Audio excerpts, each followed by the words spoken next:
buenas noches a todos, bienvenidos a Plan M, un par de minutos antes de las 9 de la noche. Ya estamos en vivo hasta las 10, en un día obviamente con mucha información futbolística, pero también mucha información política y económica. Se detuvo el país durante 2 horas, el gran triunfo de Argentina contra Nigeria, pero también mientras tanto hubo mucha información, sobre todo económica, que vino desde Nueva York, porque hoy estuvo ahí el ministro de Economía, Axel Kicillof, en este tironeo que hay entre Argentina y los fondos buitre, y hubo definiciones importantes de Kicillof respecto a qué va a pasar en los próximos días. En palabras del ministro de Economía, hay solo 3 días hábiles para saber si Argentina va al abismo o no va al abismo. Esos fueron los términos, lo van a escuchar a Kicillof.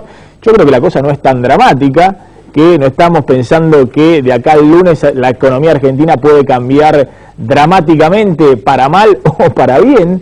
Pero bueno, así lo expuso hoy en Nueva York el ministro de Economía, sobre todo, y ahora les voy a contar, porque se está llevando a cabo una negociación secreta con los fondos buitre, y el gobierno le está reclamando cada vez con mayor presión y mayor vehemencia, ahí desde Nueva York, al juez Griesa, al juez Tomás Griesa, el juez de Nueva York, que falló a favor de los fondos buitre y que levantó una cautelar, una protección que tenía el gobierno argentino para que no fueran embargados los fondos que transfería vía Nueva York. Bueno, el juez le está pidiendo, el gobierno está pidiendo al juez casi desesperadamente que reinstale esa cautelar, para que el lunes próximo la Argentina pueda pagarle unos 225 millones de dólares que hay que pagar en Nueva York a los bonistas que entraron a los canjes del 2005 y 2010, sin que esos fondos sean embargados por los fondos buitres. Y de esa manera Argentina pueda seguir negociando algunas semanas cómo pagar esta deuda de 1.500 millones con los fondos buitres que iniciaron juicio contra Argentina y se lo ganaron en todas las instancias de la justicia norteamericana. Bueno, ¿cómo se puede negociar sin tener esa espada de Damocles que el lunes próximo Argentina puede caer en un default técnico si no transfiere los fondos a los bonistas que ingresaron al canje, al 92% de los acreedores de la Argentina? Así que en un ratito vamos a analizar todos estos aspectos porque, insisto, hoy estuvo muy vehemente Kicillof. Algunos dicen que dramatizó tal vez demasiado la cuestión, pero tal vez no sea así. Se lo vamos a preguntar a Mario Blecher, que vamos a estar conversando un ratito con él, expresidente del Banco Central, exfuncionario del FMI y hoy el economista favorito de Scioli. Estuvo ayer el gobernador de la provincia de Buenos Aires, dijo que él consulta asiduamente a Mario Blecher, además de uno de los hombres más respetados en el mercado financiero. Así que si queremos saber si Argentina va o no va al abismo el lunes próximo, qué mejor que hablar con Mario Blecher. También un ratito vamos a estar hablando con Felipe Solá y con Federico Pinedo, 2 hombres de la política, uno del espacio del Frente Renovador de Sergio Massa, el otro, el hombre clave de Mauricio Macri en el Congreso Nacional. Bueno, ¿qué está pasando en la arena política? ¿Qué está pasando con Cristina? Y si ya se lanzó, incluso antes de que finalice el Mundial, la campaña feroz rumbo al 2015. A ver, antes de meternos en esos temas, había una gran discusión que está pasando con la deuda argentina. ¿Sí? ¿Cómo estamos hoy? Sería un poco el planteo. Si la deuda es o no es el principal problema hoy de la economía argentina. Y yo, en mi humilde opinión, creo que el gobierno está haciendo una especie de tormenta perfecta en una gran pileta. No quiero decir un vaso de agua porque no es un problema menor, chiquito, pero comparado a los problemas que tiene la economía argentina en otros aspectos, por ejemplo la recesión, hoy el INDEC confirmó que la industria cayó 5% en mayo, hay una recesión muy fuerte en el sector industrial y acumula más de 3% de caída en lo que va del año, el sector industrial según los números oficiales. Una economía que está en recesión pero con una inflación arriba del 30%, un fenómeno que para los economistas asusta. ¿Cómo haces para desacelerar los precios cuando supuestamente ya tendrían que estar bastante fríos los precios con una recesión en marcha? Bueno, una economía que necesita transferirle del Banco Central al Tesoro 150.000 millones de pesos imprimiendo con la maquinita porque el sector público está en déficit, tarifas de servicios públicos que están totalmente desequilibradas, y para equilibrarlas habría que aumentar por 8 la luz o por 9 o por 10 el gas, y no hay espacio político para hacerlo. Entonces creo que por ahí pasan hoy los principales problemas de la economía argentina, y fundamentalmente la recesión y la necesidad de proteger puestos de trabajo. Sin embargo, el gobierno ha puesto en el centro de la escena el problema de la deuda. Es cierto que ha habido un fallo que muchos consideran absurdo, sin sentido común, por parte del juez Griesa en contra de la Argentina y en favor de los fondos buitre, pero es un fallo que ha ratificado toda la justicia norteamericana. Han fallado 12 jueces.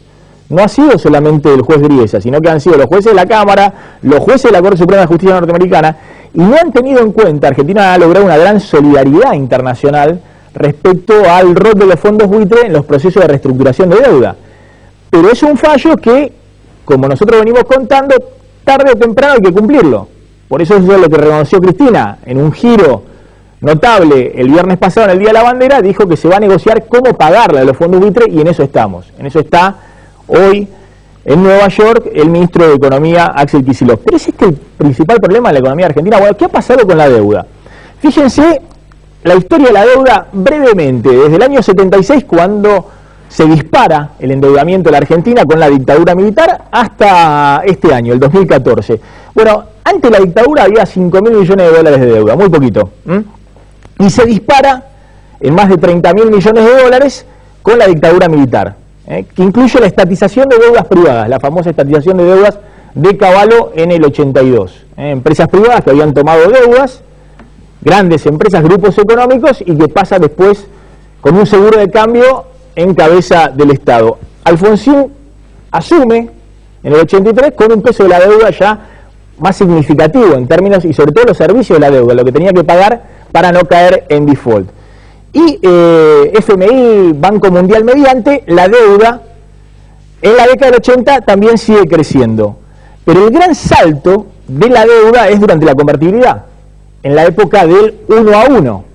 Un peso, un dólar, esa ficción permitía que ingresaran enormes flujos de capital y de crédito internacional de corto plazo que se traducía en endeudamiento del sector público y del sector privado. Bueno, al final de la década menemista, Argentina tenía 190.000 millones de dólares de deuda. 190.000 millones de dólares de deuda. Esto es lo que había de stock de deuda en diciembre del 2004, cuando la deuda ya estaba en default, y Kirchner empieza la idea, después del default del 2001, la cesación de pago, no se podían pagar más los servicios de la deuda, ni intereses ni capital de la deuda, cesación de pagos con Adolfo Rodríguez Sá en enero del 2002. Bueno, Kirchner mantiene durante 3 años en default la deuda, salvo los organismos internacionales de crédito, Banco Mundial, BID y Fondo Monetario Internacional. Para el resto no se les paga durante 3 años. Bueno, ahí había 190.000 millones de dólares de deuda. Bueno, después del proceso de la última década, se reduce el nivel de deuda fundamentalmente por 2 cuestiones. Por un lado, como estaba en el 2005 en default, Kirchner y Labaña logran una quita de la deuda con los acreedores privados del orden del 70%, 65-70%. Y esa quita vuelve a realizarse en el canje del 2010. Ahí es donde entra el 92% de los acreedores privados. Pero después hay un factor que aliviana mucho el peso de la deuda para el Estado argentino como deudor de otros acreedores, sean acreedores privados u organismos internacionales de crédito, FMI, Banco Mundial, BID, que es el hecho de que en el 2008 se estatizan las AFJP, los fondos de pensión. Estas empresas eran acreedoras del Estado argentino, porque le habían prestado grandes cantidades de dinero, recaudaban por un lado y lo prestaban al propio el Estado argentino por el otro, en la década del 90. Entonces, con la estatización de las AFJP y con la quita de la deuda por los canjes del 2005 y 2010, el peso de la deuda en relación al sector privado se reduce. Volvamos al cuadro anterior, por favor. Entonces pasamos de 190.000 millones de dólares de deuda del Estado con el sector privado a 100.000 millones de dólares de deuda del Estado con el sector privado. La mayor parte, 72.000 millones de dólares con acreedores privados y el resto con organismos internacionales de crédito. 100.000 millones de dólares. La deuda se reduce. Ahora, esa no es la única deuda que tiene el Estado argentino. Si comparamos respecto a la deuda con los acreedores privados, se reduce de 190.000 millones a 100.000 millones de dólares. Ahora, el Estado argentino también tiene deuda con los propios organismos del Estado argentino. Entonces, la deuda bruta con la ANSES, por ejemplo, porque parte de la deuda que era de las AFJP automáticamente desaparece como deuda del Estado y pasa a ser deuda del Tesoro Nacional de la Casa Rosada con la ANSES, o la deuda del Tesoro Nacional, el Ministerio de Economía y la Casa Rosada con el Banco Central, porque durante todos estos años el Banco Central le prestó fondos a la Casa Rosada, imprimiendo pesos. Y cada vez que imprimía pesos, el Banco Central le transfería fondos. Y cada vez que se pagaba con dólares de las reservas del Banco Central, bueno, el Tesoro, la Casa Rosada, le metía un bonito, una deuda, un papelito al Banco Central. Entonces, la deuda bruta hoy es de 220.000 millones de dólares. Uno puede decir, bueno, es un poquito superior o es superior a la que había en el 2004. Es decir, la deuda nominalmente creció. Pero el tema importante acá es que la deuda clave, la que te exigen pagar, y fundamentalmente la deuda en dólares, es del orden de 100.000 millones de dólares. Es la mitad del peso de deuda que había 10 años atrás. Es la que te exigen pagar. Además de que la economía argentina hasta el año 2011, y salvo el año 2009, creció.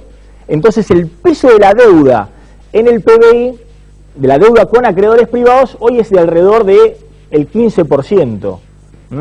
Es decir, se achicó el peso de la deuda en relación al tamaño de tu economía. Miremos el gráfico este. En el 2005, el peso de la deuda en relación al tamaño de la economía era del 60%.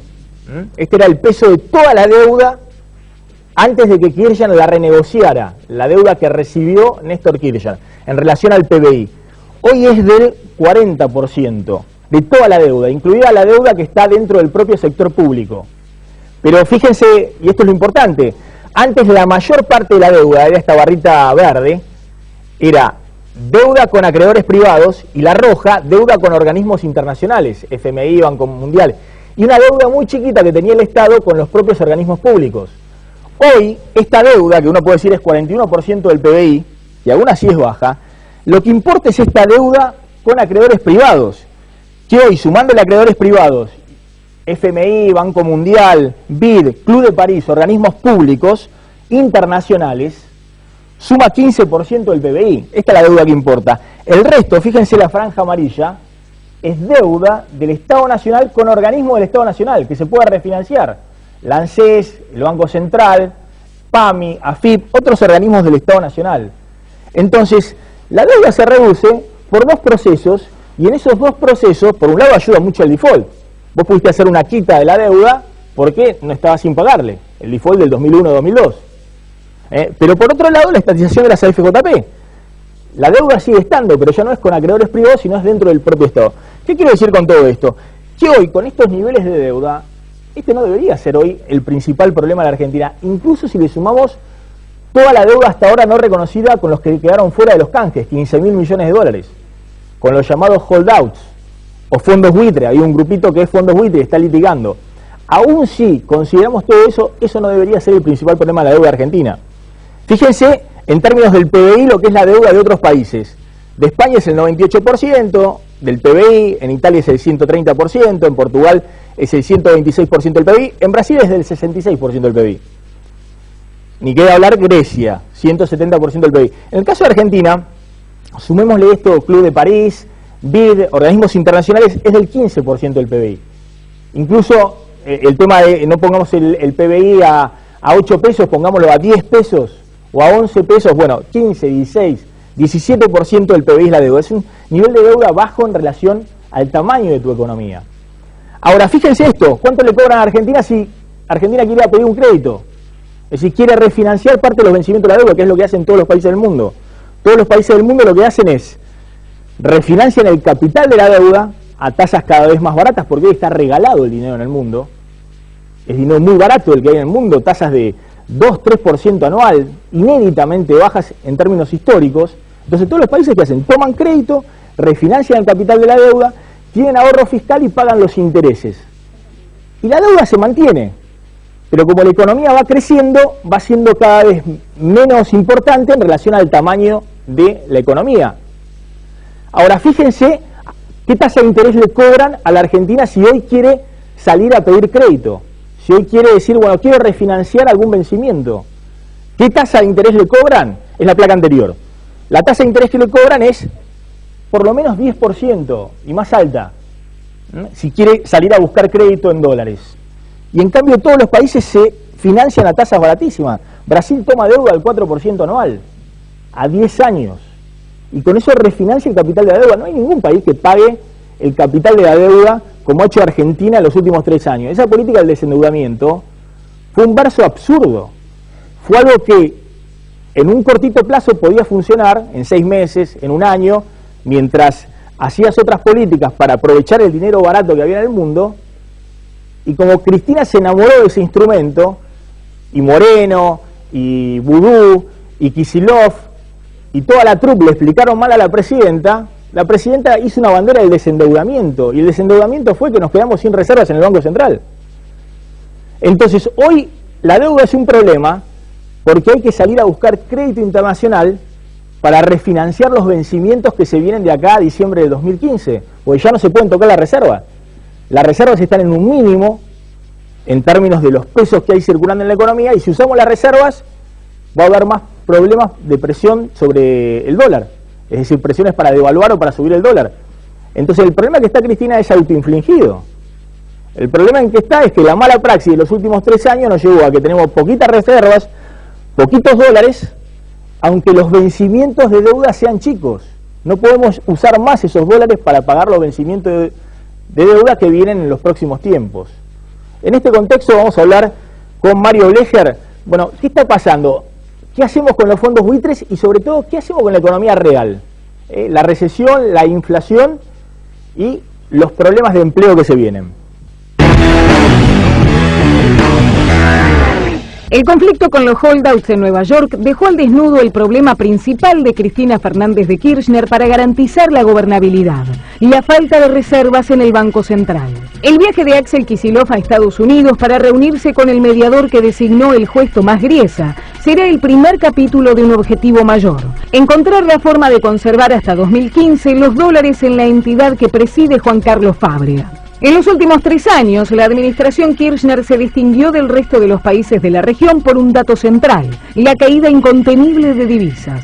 En el mismo periodo en que Brasil, Colombia, Chile, Bolivia y Uruguay acumularon dólares en sus cuentas, Argentina perdió más del 30% de sus reservas. La fuga de capitales, el déficit en la cuenta turismo por el atraso cambiario y el déficit energético fueron las razones principales.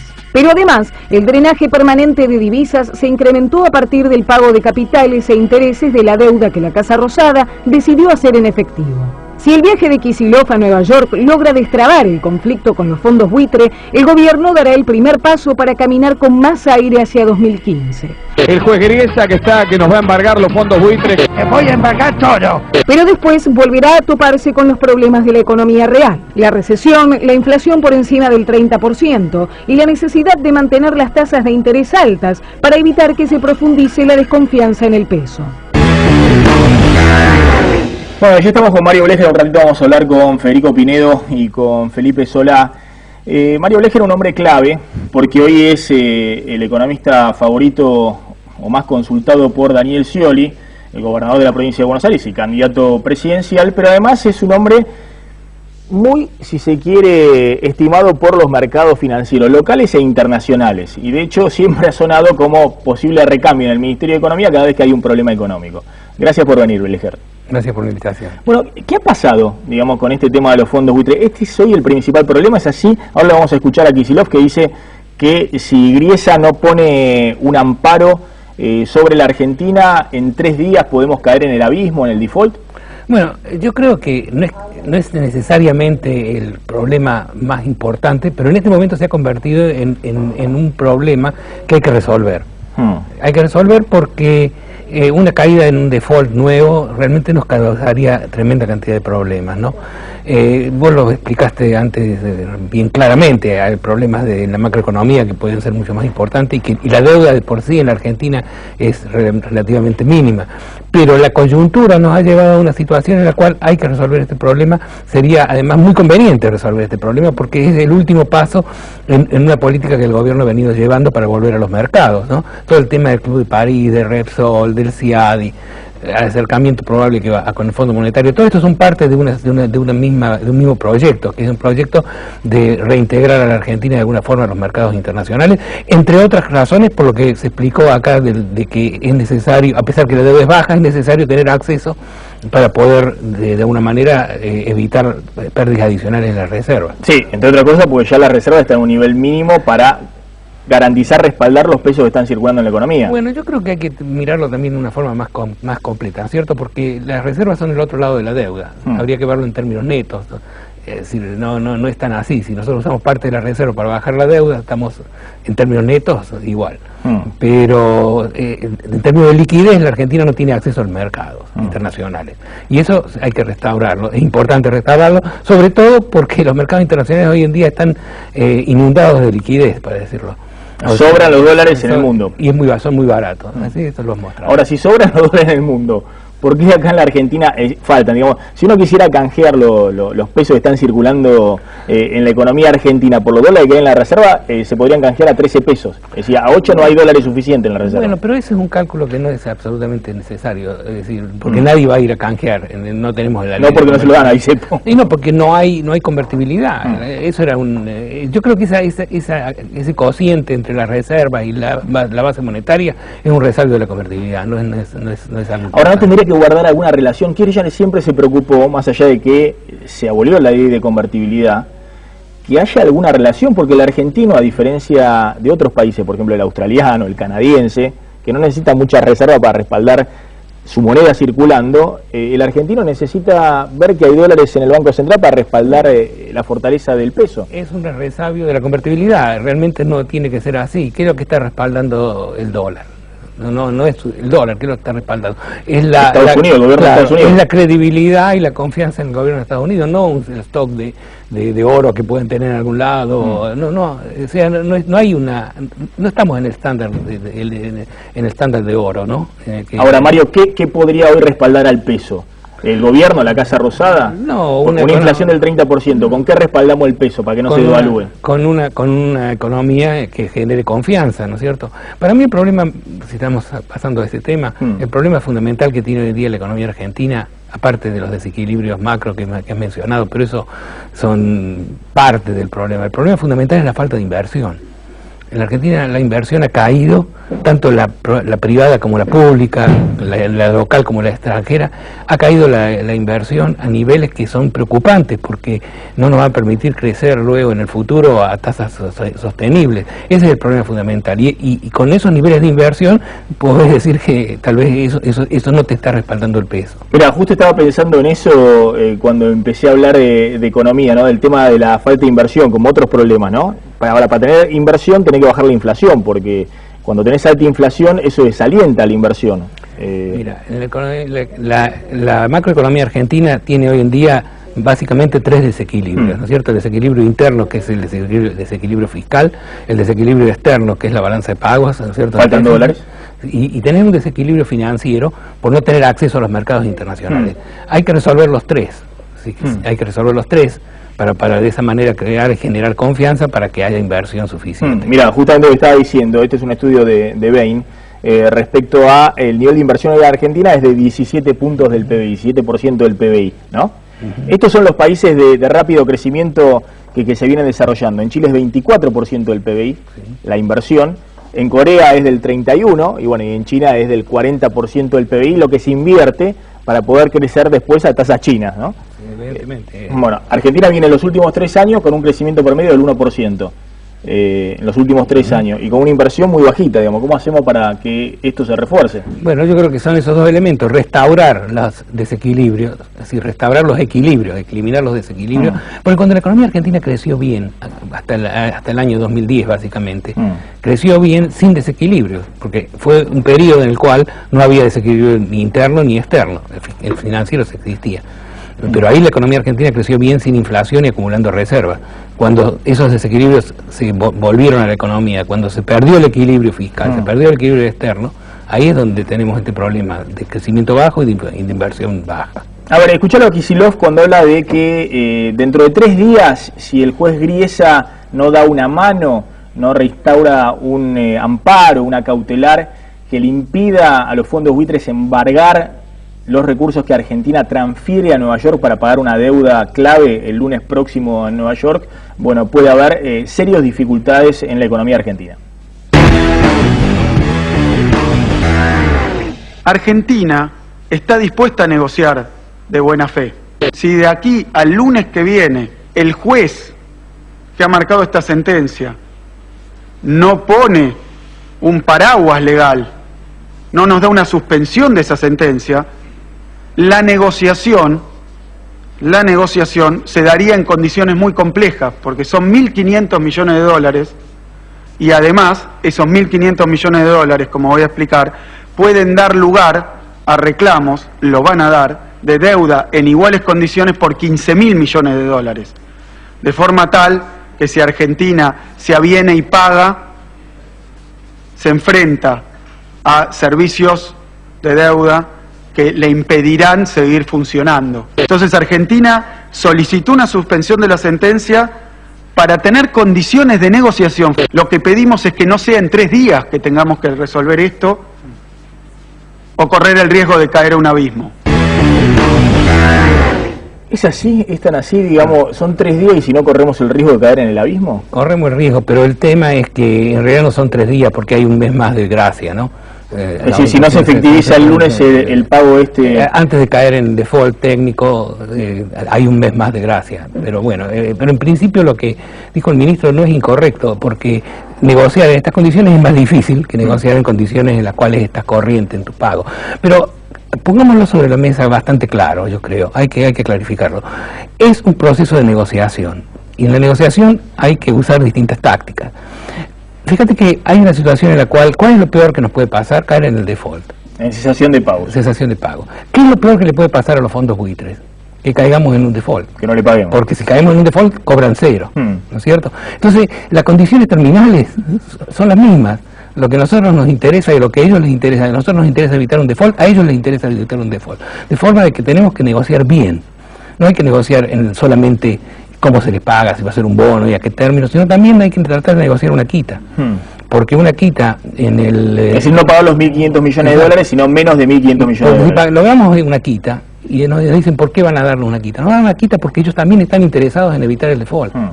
Por eso el ministro en cierta forma está yo creo, ¿no?, enfatizando el problema del peligro del default, porque ese es el peor peligro para los fondos buitres también. ¿Y es cierto que después de esos 1.500 millones de dólares o menos que habría que pagar, se vienen otros 15.000 millones de dólares? Pues yo no sé el número exacto. ¿Argentina tendría que reconocer también a los que no entraron a los canjes? Así dice una de las cláusulas en el contrato, ¿cierto? La cláusula Rufo, dice que los que no entraron tienen derecho a pedir las mismas condiciones que se le puede dar a otros.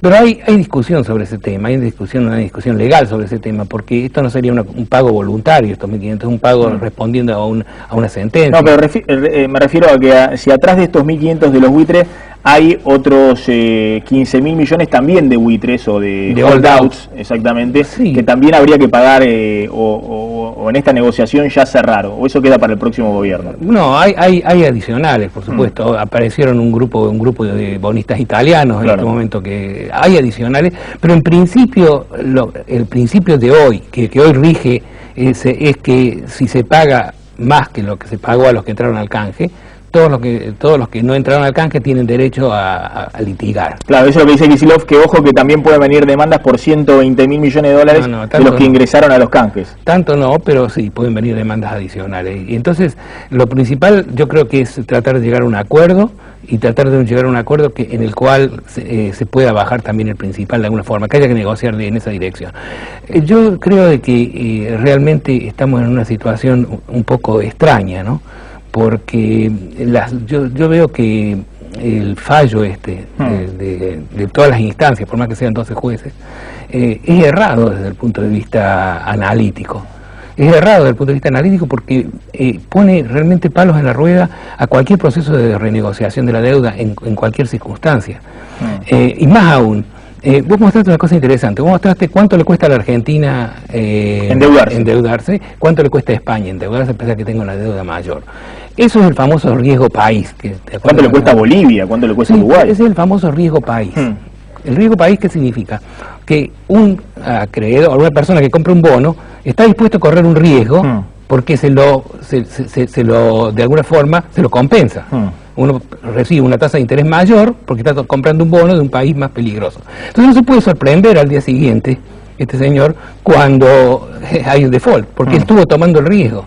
Entonces la Corte, al decidir de que la persona que compra un bono riesgoso recibe con una compensación y después viene la Corte y tiene derecho a cobrar todo, está negando uno de los principios básicos de cómo funcionan los mercados financieros. De forma que a nosotros nos han puesto en una situación extraña. Ahora, Blecher en el Ministerio de Economía, ¿hubiese estado 3 años pagando deuda con las reservas? Mira, en una situación donde había corrida al dólar, donde había déficit en el turismo, donde había 30% de inflación. Mira, cuando yo estuve ahí no me tengo que preocupar de cómo contestar esa pregunta, hay que ver las circunstancias, pero de todas formas yo creo que desde hace bastante tiempo había que buscar tal vez la posibilidad de negociar, pero bueno, a veces uno no lo hace hasta que no está con la espada contra la pared. Ahora, 2 preguntas finales. Una, hay una visión en el gobierno, ¿no? Yo digo, uso la metáfora esta de que están cruzando el río, pusieron Club de París, Repsol, los juicios de las privatizadas en el Banco Mundial, ahora los fondos buitre, que está cruzando el río porque creen en la otra orilla lo que va a encontrar van a ser una lluvia de dólares. Cristina se lanzó a cruzar el río a hacer todas estas cuestiones que algunas tienen costo político, porque no le alcanzaban los dólares para llegar a diciembre del 2015. Si no hubiese seguido con la bandera del desendeudamiento hasta diciembre del 2015 y que se arregle otro. Pero bueno, cree que va a haber una lluvia de dólares. Y yo creo que esta visión no es solamente del gobierno, sino también de los economistas de la oposición. De Massa, de Macri, de Scioli, algunos economistas de UNEN que dicen, bueno, acá van a llover los dólares porque el dinero está muy barato en el mundo y con eso Argentina vuelve a despegar económicamente. Comparte esa visión, porque yo digo, ¿y qué hacemos con la inflación? ¿Qué hacemos con los problemas de la economía real? ¿Lo resuelve ya el endeudamiento? Yo creo que, bueno, yo tengo otra metáfora que es más bien que estamos construyendo un puente, más que cruzando el río, construyendo un puente en el cual todas las partes... Si no está nadando Cristina con Bicilog, sino que está construyendo un puente, sí, y que un puente únicamente sirve si lo que terminas. O sea, porque si haces 4/5 de un puente no te sirvió para nada. Y acá tenés que terminar, que hacer todo, el Club de París y el fondo y los soldados, tenés que hacer todo. ¿El Fondo Monetario también? Yo creo que tenés que normalizar la relación con el Fondo Monetario, no entrar en un programa financiero, pero tener la consulta del artículo 4, que es... Es decir, una auditoría anual del Fondo Monetario tendría que haber en Argentina. No es una auditoría, es una consulta. Acá no te vienen a revisar los números, vienen a tener cierta idea de cómo se está desarrollando la economía argentina en el contexto internacional. Y yo creo que eso hay que hacerlo, pero bueno... Eso que tienen otros países, Argentina dice que tendría que tenerlo. Yo creo que aceptar sí. una vez al año que venga una misión del FMI y hacer como lo hacen en un informe del artículo 4. Como lo hacen en todos los países del mundo. Pero yo creo que, bueno, el puente te lo tenés que terminar, si no, no te sirvió para nada. Ahora, si lo terminaste, ¿qué encontraste del otro lado? Ahí, esa es tu pregunta. Yo yo creo yo coincido con la visión de que si se normaliza la situación de la Argentina en términos de su relación con los mercados internacionales, va a ser posible recibir un flujo importante de recursos. Porque hay un montón de oportunidades en la Argentina que no han sido explotadas. Tenemos tasas de inversión muy bajas, la tasa de inversión extranjera en la Argentina hoy en día, en Latinoamérica estamos sexto. Es decir, que con esos dólares se podría levantar el cepo, por ejemplo. Yo creo que sí, yo creo que puede haber acceso, porque no es solamente el gobierno endeudarse, es el acceso que tendrían las firmas, las corporaciones a los ahorros internacionales, que es el mercado de capital. Ahora, Blecher, ¿y cómo se hace? Aunque lluevan los dólares, supongamos que lluevan los dólares, ¿cómo se hace para bajar la inflación? Porque no le veo la relación a que lluevan los dólares a que Argentina tenga 25% de inflación anual en los últimos años. No, obviamente, automáticamente eso no pasa. Lo que tenés que hacer es restituir los equilibrios que tenías antes. Necesitas buscar nuevamente un equilibrio fiscal. Ahí tenés todo el problema de los subsidios, el problema de las transferencias. Hay una cantidad de cosas a nivel fiscal que son presupuestarias, ¿no? Que son absolutamente necesarios, que hay que hacer. Solamente terminar el puente no te alcanza. ¿Estamos hablando de ajuste fiscal? Sí, estamos hablando de un ajuste fiscal, exactamente. Acá no les gusta la palabra ajuste, pero eso es lo que es. Necesitas restituir de alguna manera también el equilibrio externo, y para eso necesitas un plan energético fundamental, porque por ahí viene el desequilibrio. Parte del desequilibrio viene de Brasil y ahí no podemos hacer mucho. El otro punto es de que tenemos recursos naturales que son que están abiertos a la exploración, están abiertos a la inversión externa. Eso va a venir cuando se solucionen los problemas internacionales. Así que yo sí creo, no que va a ser una lluvia de dólares y que automáticamente se van a resolver los problemas, pero que va a permitir a la Argentina resolver o comenzar a resolver el problema fundamental que tiene hoy en día, que es la falta de inversión. Mario Blecher, gracias por haber estado esta noche en Plan M. Vamos a hablar con Felipe Solá y con Federico Pinedo. Ahora vamos a hablar bastante de política. Prepárate, Diego, las preguntas picantes para Felipe Solá y para Pinedo. Pero quería una opinión, gracias a los dos por venir. Gracias a vos, gracias. Bueno, una opinión sobre esta discusión que hay sobre los fondos buitre, la situación de la economía argentina y cómo lo está encarando el gobierno. A mí me parece que el gobierno lo ha encarado mal. Es bastante absurda la actitud de, si vos dependés de un juez, que es el que tiene que fallar, si vos tenés que pagar o no 1.300 millones de dólares, que es bastante plata para los argentinos, el gobierno se dedica a insultar al juez, decir que es un sinvergüenza, que es un buitre. Lo que le pasó al gobierno, perdió el juicio. No es tan raro que pase eso si vos actúas de esa manera, ¿no? Me acuerdo que Udú y el ministro de Economía, que era Lorenzino, decían: no vamos a pagar un peso, no vamos a cumplir la sentencia. Bueno, el resultado es este desastre a donde llegamos. Y ahora Kicillof hace una cosa más o menos incomprensible, que es pintar una situación terrorífica, decir, bueno, tenemos que pagar 120.000 millones de dólares, cuando en realidad lo que tiene que pagar son 1.300 millones de dólares. No es lo mismo 120.000 que 1.300. Y va a los foros internacionales y dice, nos van a cobrar 15.000 más. Y la verdad que los tenedores de deuda argentina que están en New York, que es el fallo de Griesa, son 7.000 millones, ni siquiera son 15.000. Hay otros que están en otros lados, donde no hay fallo de Griesa, digamos. Entonces, aumentan los números como para generar una especie de situación de terror. El lunes que viene nos morimos, y tampoco es verdad. Y no sé para qué dice eso, si todo el mundo conoce, el juez conoce, los fondos buitres conocen, el mercado financiero conoce, todos conocen, que el miércoles que viene el lunes que viene no vamos a entrar en default. Pues leen los cosas y saben que es así, no vamos a entrar en default. Entonces no sé para qué dice todo eso, pero lo cierto es que hay que buscar una solución, porque caer en default es una catástrofe. Si vos en el mundo actual le quitas a todos los empresarios argentinos, a todos los que generan empleo en la Argentina, la posibilidad de financiar su desarrollo, y bueno, entonces tenés que ir a la época de las cavernas, digamos. Esta es una cosa que no, es una hipótesis que ni siquiera es de Kicillof, no es de nadie. Entonces esto hay que arreglarlo de alguna manera, no es tan difícil arreglarlo en este momento, y bueno, ahí estamos. Felipe Solá.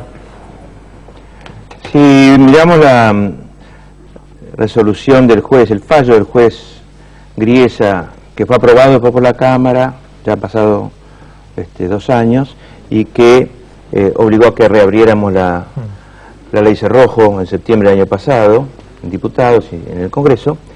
Si lo miramos desde un punto de vista de vivir en el continente más desigual del mundo, como es América Latina, de la situación de la pobreza en la Argentina actual, después de que se ha invertido bastante durante muchos años con poco éxito, desde la generación de empleo en la Argentina, desde el lugar donde vivimos y el futuro, y desde el crecimiento, en ese orden de cosas, y lo que implica el crecimiento en inversión en ferrocarriles, en inversión en la cuestión de producción de energía, etcétera, el fallo es espantoso, es incomprensible. Pero de todo eso no importa absolutamente nada al juez Griesa cuando mira la ley, la situación en la que nos constituimos al emitir bonos y someterlos a la jurisdicción de New York. No le importa nada de todo eso. Entonces los argumentos políticos no son útiles, y el informar a la gente de toda esta argumentación política, incluido el argumento de la deuda, no la creemos nosotros, porque ese argumento es falso, porque si uno acepta ser presidente del Tribunal Ejecutivo, uno acepta sin beneficio inventario todo, digamos, acepta lo que venga. Y lo mismo le va a pasar al próximo gobierno, no va a poder aducir la inflación no es culpa nuestra. La inflación no es culpa nuestra, porque lo que va a tener que decir, no, un momento, usted tiene que decir cómo lo va a solucionar. Ahora, hay un tema que tocó el doctor Blecher y que sí es cierto, y es, si vos compras un bono absolutamente devaluado en una época en que las probabilidades de que te paguen son bajísimas o nulas, no tenés derecho, y ahí yo no estoy para nada de acuerdo tampoco con la justicia americana en eso, no tenés derecho a después pedir el 100%. No tenés derecho, ¿por qué? Porque la ley que aplica el juez Griesa debe ser bajada y contextualizada en relación, no a esta situación que yo planteaba de Latinoamérica y de la Argentina, sino de la relación deudor-acreedor. La relación deudor-acreedor es una relación de compromiso mutuo. Yo te presto y soy culpable si y sos un insolvente. ¿No es cierto? Entonces, hay una relación que se llama mediada por la tasa de interés, por lo tanto, y por el precio del papel. Entonces, eso no lo tuvo en cuenta Griesa, eso es terrible en el fallo. Piden el 100% y ya. Debió decir, no señores, vamos a negociar, ustedes tienen derecho a negociar, alguna ley cerró que fue injusta con ustedes, se pensó que al entrar el 92 estaba cerrado todo, y no estaba cerrado todo, pero ustedes compraron barato, todo lo debe ver el juez. Así que esa es mi visión. Y con respecto a las negociaciones, para ser breve, no había plan B. Es mentira que había plan B, no había plan B. Cristina, la presidenta, dijo, yo sabía que esto iba a ser así. No es cierto que sabía que iba a ser así, porque si hubiera sabido que iba a ser así, nadie dijo que iba a ser así. Toda la oposición, y me incluyo, pensamos en que la Corte iba a abrirle juego al procurador y nos iba a dar tiempo. Si hubiéramos sabido que no iba a hacer eso y que nos iba a dejar así, desnudito, por decirlo de alguna manera, hubiera habido un plan B, y no, es evidente que no había un plan. Las idas y vueltas entre Fábrega, Kicillof, la opinión de Capitanich, etcétera, las intervenciones de Cristina el día lunes, pero eso la intervención de Cristina el día de la bandera, lo que están diciendo es que no había un plan B. A ver, está Felipe Solá, bueno, hombre clave en el armado de Sergio Massa, de hecho, precandidato a gobernador en la provincia de Buenos Aires también. Sí. Por el espacio del Frente Renovador, y Federico Pinedo, el hombre clave de Macri en el Congreso y tal vez también en el armado del 2015. Vamos a hablar con ellos de un poquito de política. Por un lado, sí, están Massa y Macri como enemigos íntimos disputando el voto de la clase media independiente anti-kirchnerista. Y por otro lado, respecto a Cristina, cómo se planta la oposición, si Cristina ha pasado del vamos por todos a atajar penales. Mira el informe. Daniel Scioli camina confiado, más confiado que nunca hacia el 2015. Después de que la presidenta anunciara la decisión oficial de pagarle a los fondos buitre, el gobernador bonaerense se siente fortalecido. Con su eslogan de continuidad y cambio, Scioli pretende obtener el respaldo de la mayor parte del electorado kirchnerista y hace equilibrio para no sacar los pies del plato. ¿Usted confía en Kicillof? A Kicillof me parece que se lo subestimó. Sin embargo, el bonaerense necesita también diferenciarse para sumar a los sectores independientes que se paran en la vereda de enfrente del kirchnerismo. ¿Qué hacemos con Amado, el vicepresidente? Es un tema, como todo tema que está en los ámbitos judiciales, él ha presentado su exposición ante el juez, está haciendo una evaluación, yo no puedo abrir más comentarios. Aunque todavía enfrenta el rechazo de gran parte del oficialismo, Scioli cree que sus rivales directos en la batalla por la sucesión de Cristina van a tener más dificultades que él en la carrera hacia 2015. El problema, creo que de Massa no soy yo, sino el problema es Macri para él, porque evidentemente están compitiendo en ese mismo electorado. Después de que Macri acusara a Scioli y a Massa de hacer gatopardismo en la política, la batalla entre los tres parece agudizarse. ¿A quién respaldará el peronismo? ¿Por quién se inclinarán los independientes? ¿Irán los tres por separado a las primarias? ¿O todavía es posible algún tipo de alianza entre los candidatos que lideran las encuestas? Diego Llego, una pregunta para Federico Pinedo y Felipe Solá. Sí, para Pinedo un poco lo que planteaba el informe después de las declaraciones de Macri esta semana, que dijo que no va a haber ninguna alianza, ni con Massa ni con Scioli. ¿Cómo hace Macri para llegar al balotaje sin una alianza? ¿Cómo va a ser? Con votos. ¿Con votos de qué sectores? Con votos de la gente. Digo, esto, lo relevante del año que viene no es qué político ganó.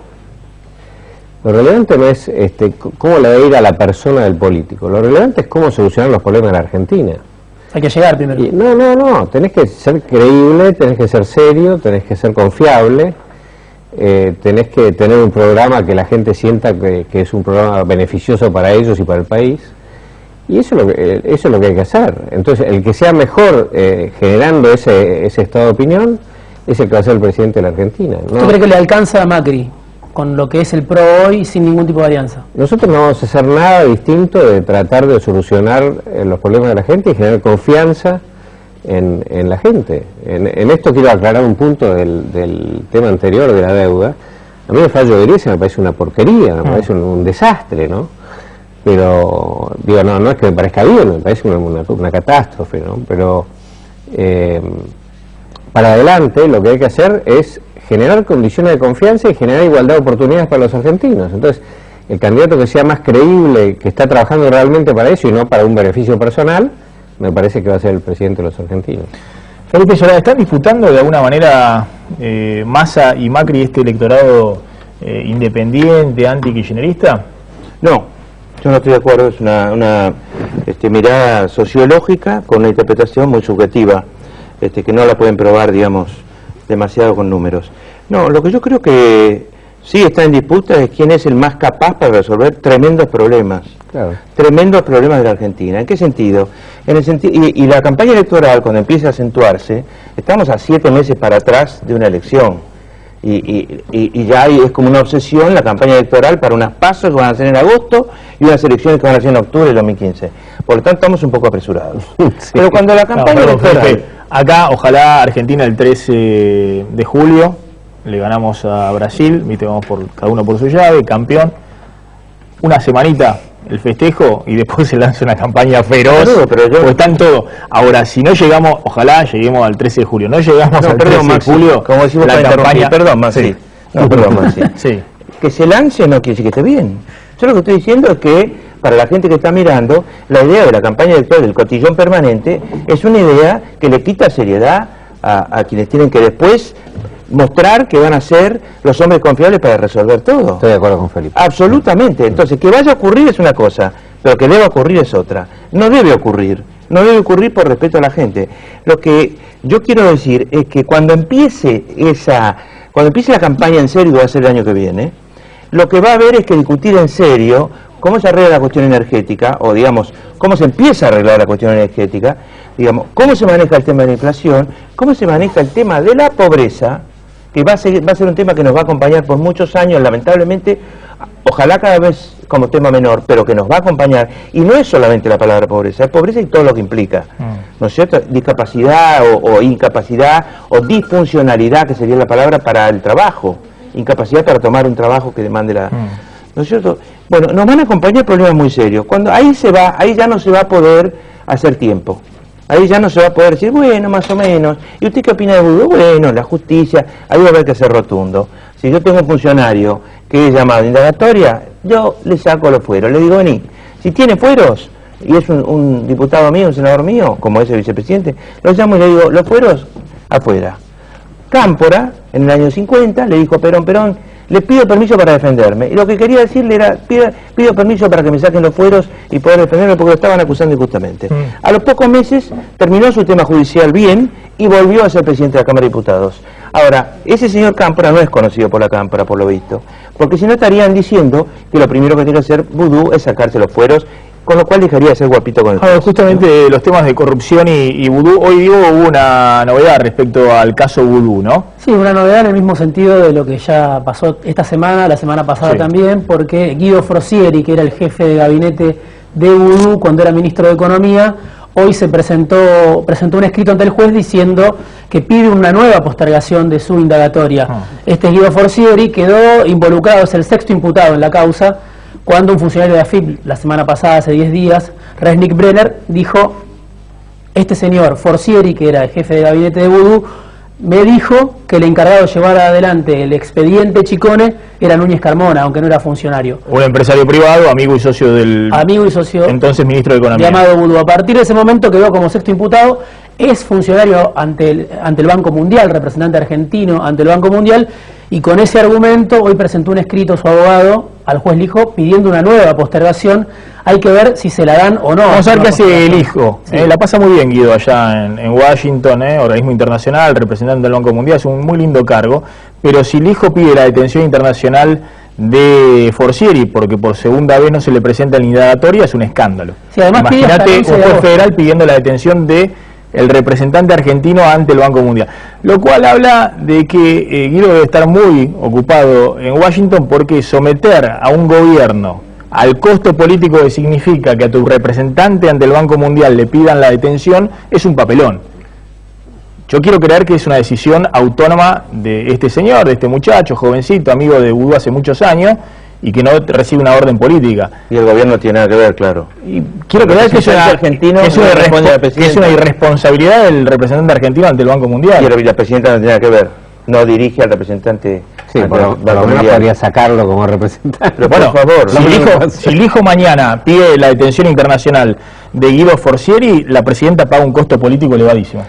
La presidenta está entrando en default del relato, default del relato, perdón, está entrando en default ético, claramente, y en default ideológico, porque casi todo lo que está haciendo para volver a los mercados es necesario, pero siempre dijo que no lo iba a hacer. Por lo tanto, lo que está haciendo el presidente es preparando su salida de la manera más, digamos, que su salida sea lo más tranquila posible para ella, no para el gobierno que viene, sin importarle si eso va a favor o en contra de lo que se ha dicho siempre a los kirchneristas. Completá, Diego, que ayer Núñez Carmona, el amigo y socio de Vudú, tampoco se presentó. Presentó un escrito y no declaró. Es decir, hay un patrón de comportamiento donde Van der Brele, Núñez Carmona y ahora Guido Forcieri, principales imputados, sobre todo Núñez Carmona y Van der Brele, en vez de ir y declarar y contestar las preguntas ante el juez, quieren tiempo, ganar tiempo. Sí, no tiene el apuro que tenía Vudú, o que decía Vudú que tenía, que fue el que obligó al hijo a adelantar las indagatorias. Nos acordamos que esto iba a ser todo después del Mundial. Vudú dijo, yo quiero declarar cuanto antes.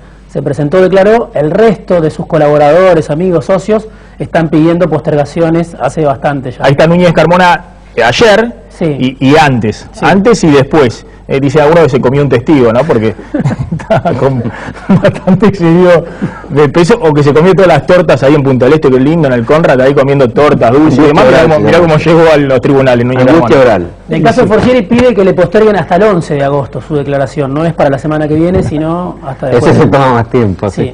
Bueno, ¿qué hace Macri y Massa frente a los casos de corrupción? Porque uno tiene la impresión de que unen es el espacio, que por ahí ante la sociedad lo ven con dificultades para garantizar gobernabilidad, que es lo que quieren acentuar Massa de un lado y Macri del otro, pero han dicho acá es necesario un manipulite de la corrupción, vamos a fondo. Es necesario. Pero la Argentina no puede construir una sociedad en paz y progresista y que se desarrolle si se basa en mentir, que la mentira en la función pública es una cosa desesperante, del INDEC para abajo, y en robar, digamos. Entonces, esto es necesario hacer un corte y que pase algo que un nunca más hace falta con la corrupción. Basta de esto, están destruyendo la Argentina, ¿viste? Vos agarrás cualquier cosa de la Argentina, agarrás cuánto presupuesto de vialidad nacional se gastó en hacer rutas en la década kirchnerista. Y vos haces la cuenta y te sale que podrían haber construido 20.000 kilómetros de autopistas al valor de San Luis.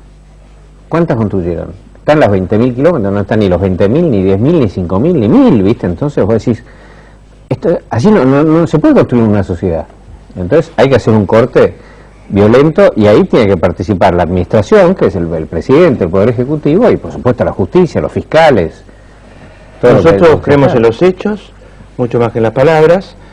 No hacemos política denunciando espectacularmente y que después la gente no averigüe cómo terminó esa denuncia, si se archivó, si se desestimó, etcétera.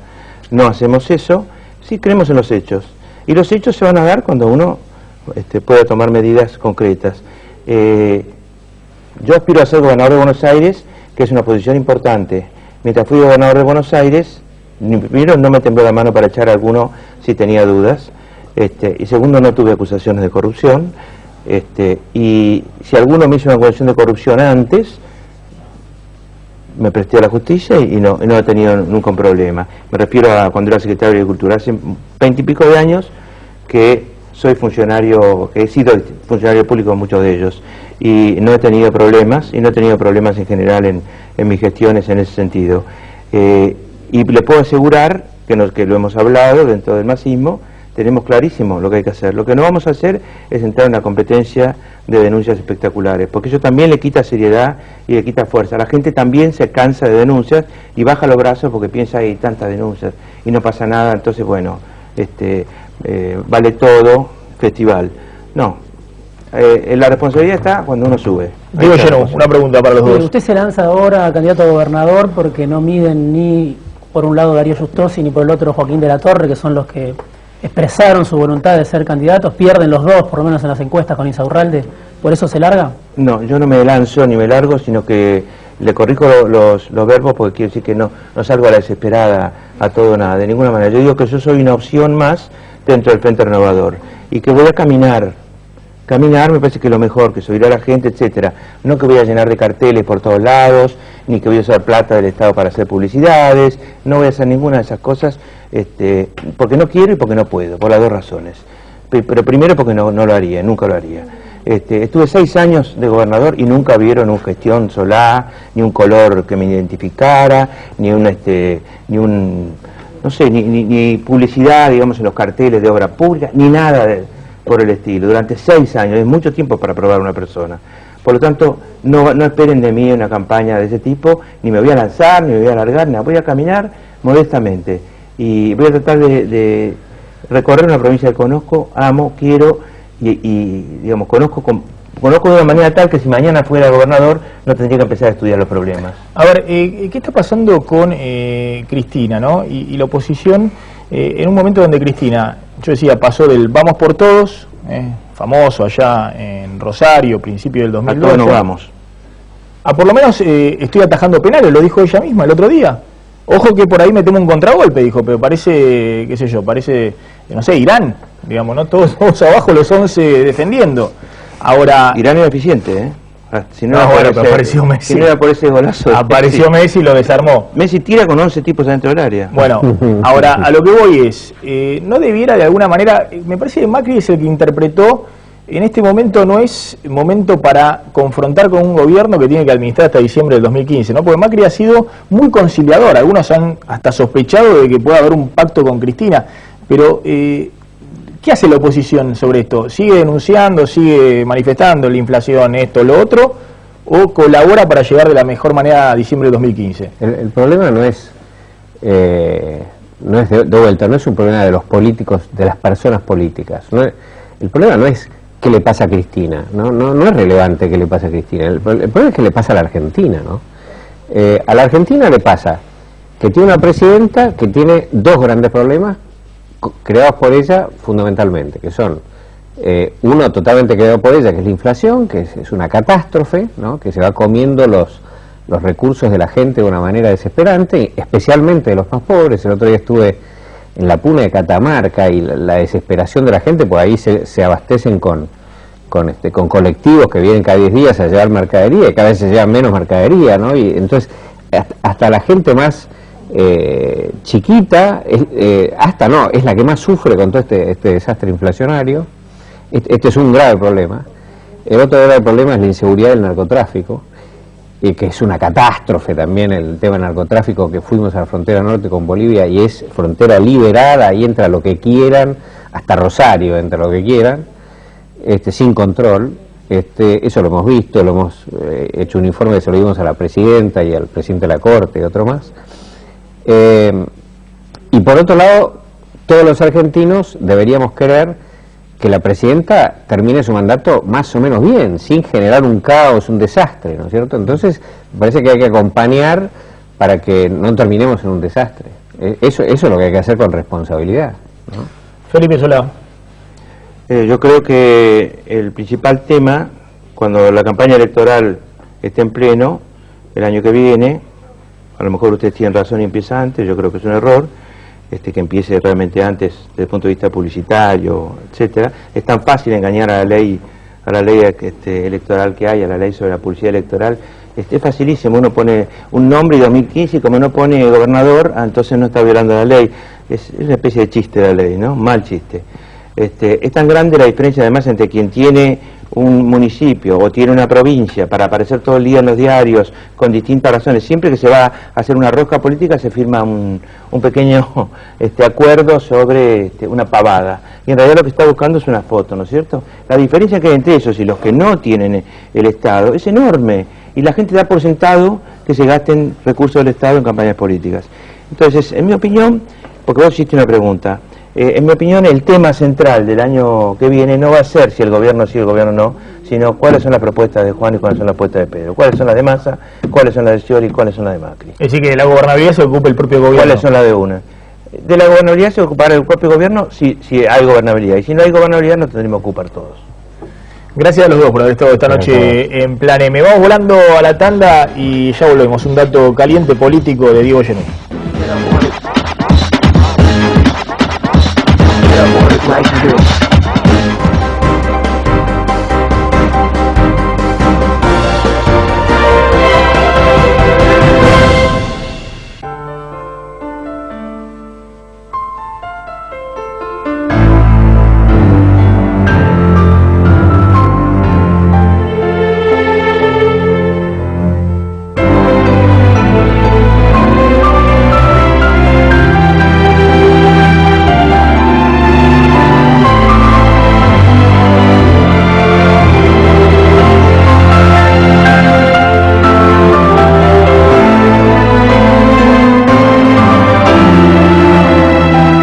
Esperemos 4 años para disfrutar el fútbol todos juntos.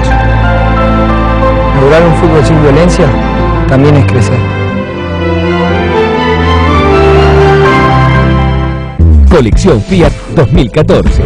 Un evento donde desfilaron más de 40 modelos top junto a los nuevos lanzamientos de la marca, entre los que se incluye el 500M. Fiat presentó así su renovada gama para un público cada vez más exigente. Fiat.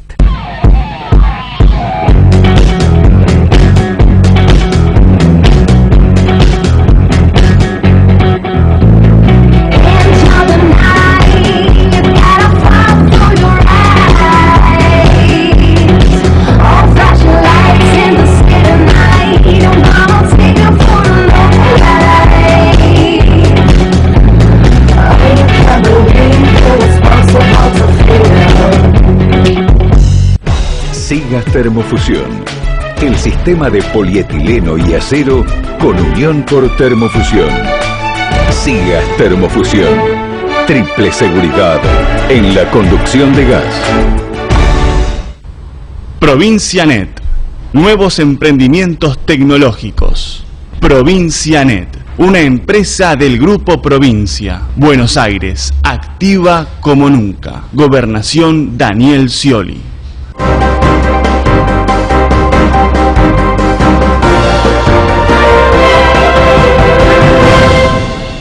¿En serio, Loli? Sí, me encanta, ya lo pongo. Ah, se ve increíble. Sí, yo también le hice caso a Juli y contraté triple pack de Telecentro que viene con más de 80 canales y 2 decos HD. Así que ya sabes, este año voy a estar alentando a los bombonazos argentinos en Brasil como si estuvieran jugando en casa. Eso sí, los que saben, eligen Telecentro. Por Telecentro podés ver todos los partidos. ¡Vamos, Argentina! Televisión más internet más telefonía y ahora con 10 megas Wi-Fi. Por solo 394 pesos final por mes. Llama ahora al 3969-2222. Telecentro.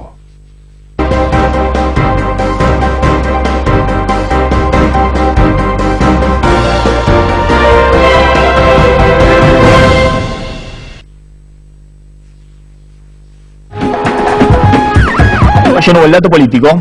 Sí, ahora en este momento está viajando a Cuba el vicepresidente de la Nación, Amado Boudou, va a estar hasta el martes, va a ir incluso a la asunción del presidente de Panamá el domingo, así que el martes que viene recién o el miércoles vuelve y postergó también su indagatoria en otra causa que tiene Claudio, en el autotrucho. En la del autotrucho con Claudio Bonadío, hay que ver si se la dan. Y el otro dato importante para el fin de semana es que la Iglesia está convocando al gobierno y a la oposición y al sindicalismo.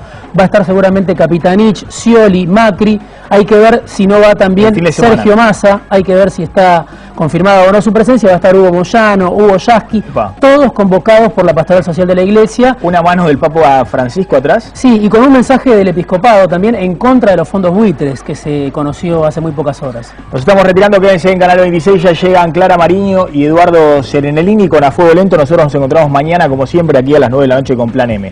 Chau, pásenla bien.